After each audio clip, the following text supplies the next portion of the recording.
Home guard જવાનોની નિવૃત્તિની વય મર્યાદામાં વધારો કરવામાં આવ્યો છે। હોમગાર્ડની વય નિવૃત્તિ 3 વર્ષ વધારીને 58 વર્ષની કરવામાં આવી। મુંબઈ હોમગાર્ડ્સ રૂલ્સ 1953ના નિયમ 9માં સુધારો કરવામાં આવ્યો।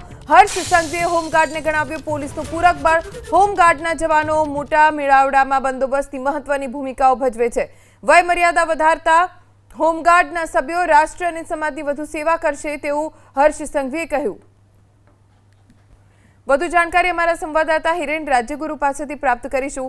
હિરેન, હોમગાર્ડ જવાનોની નિવૃત્તિની વય મર્યાદા હવે 58 વર્ષની કરી દેવામાં આવી છે। કેટલો ફાયદો હોમગાર્ડમાં કામ કરતા જવાનો માટે?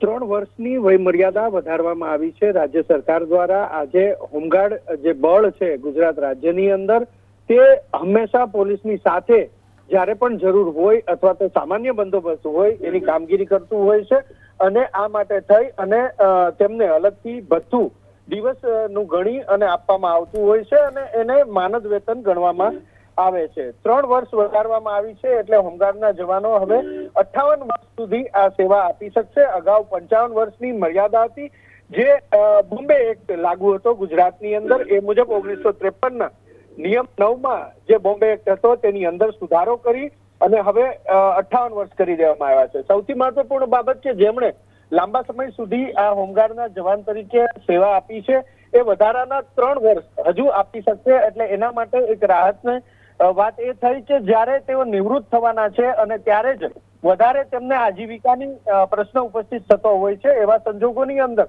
આ 3 વર્ષ વધી જવાથી તેમને ઘણી જ રાહત મળી શકે છે। હિરેન, આભાર જાણકારી આપવા માટે।